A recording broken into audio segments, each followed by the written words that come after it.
Next, we move on to Unterrichtssituation Abhängige Voraussetzungen. The first factor here is Unterrichtsraumgroße. How big is the classroom?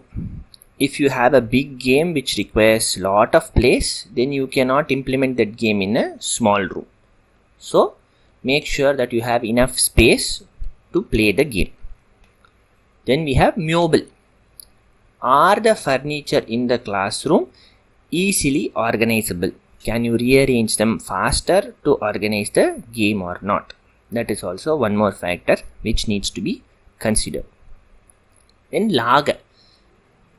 Is the classroom located in a loud place or a silent place?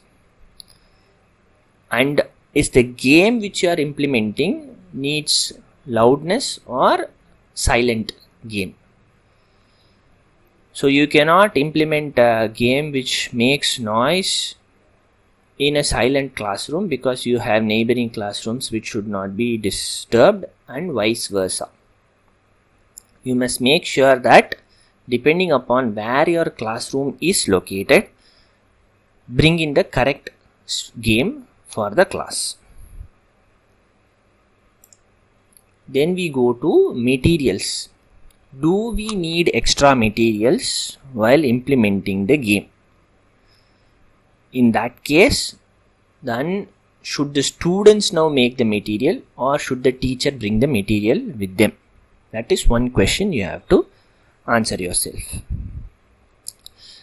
How much amount of technical instruments are needed for the game? Simple example is musical chair needs some kind of audio player. Could be computer, could be cassette, CD, anything.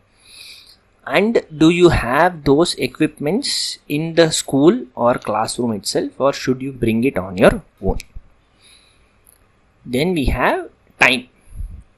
How long is the game? If the game is too long, can you break them into pieces and then continue in different classes? That is one question which needs to be answered.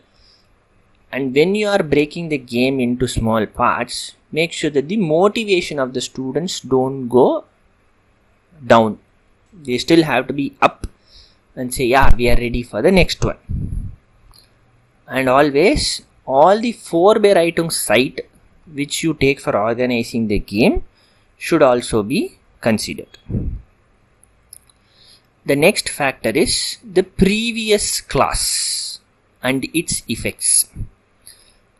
Whenever you are starting a language course, it's always not a must that it has to be the first class. It could be in the afternoon, it could be in the middle of the day, or it could be the last one. So, all the previous activities before the language class would have set a mood for the kids. And they would have done other activities in the other class as well. So, these factors play a very important role. And they also help us to select the correct game for the class. If they have already been in sports, don't give them Bewegungsspiel. Ask them to do some kind of a silent game or some small activity game. If they were having a maths test before, then make sure to input a game which is relaxing. So that way the previous hour plays a very important role. Niveau. This is the difficulty level of the game. The game should not cause stress and should not be too easy as well. So make sure to select the game according to the difficulty handling capability of the classroom. With that, the chapter comes to an end. Please feel free to like, subscribe and comment to the channel. If you have any questions, then contact me via email or put down your comments and I'll be able to reply. Thank you.